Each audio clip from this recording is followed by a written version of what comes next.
नमस्कार. महाराष्ट्रात वर्षभर ज्या सणाची अगदी आतुरतेने वाट पाहिली जाते तो म्हणजे गणेशोत्सव.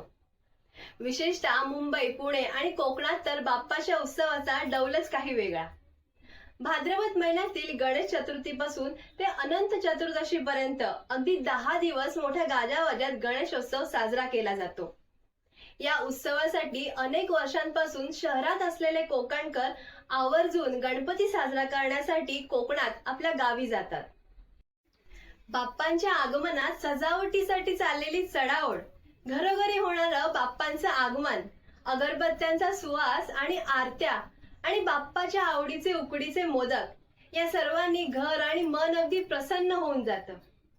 या उत्सवाच्या दिवसांमध्ये गावात भजनी मंडळ घरोघरी जाऊन भजन करतात. त्यामुळे वातावरण आणखी भक्तिमय होऊन जातं. महाराष्ट्रात गणेशोत्सव हा केवळ एक धार्मिक आणि सांस्कृतिक सण नसून तो एक आर्थिक उलाढाल घडवणारा उत्सव आहे. Associated chamber of commerce and इंडस्ट्रीजच्या अंदाजानुसार केवळ महाराष्ट्रात गणेशोत्सवादरम्यान हजारो कोटी रुपयांची उलाढाल होते, ज्यामुळे अनेकांना रोजगार मिळतो आणि राज्याच्या अर्थव्यवस्थेला मोठी गती मिळते.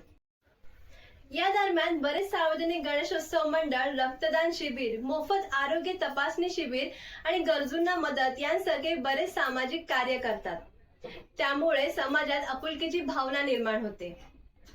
बाप्पाच्या आगमनाने तुम्हा सर्वांच्या आयुष्यात सुख समृद्धी येवो हीच देवाचरणी प्रार्थना.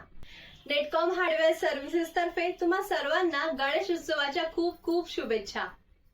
धन्यवाद.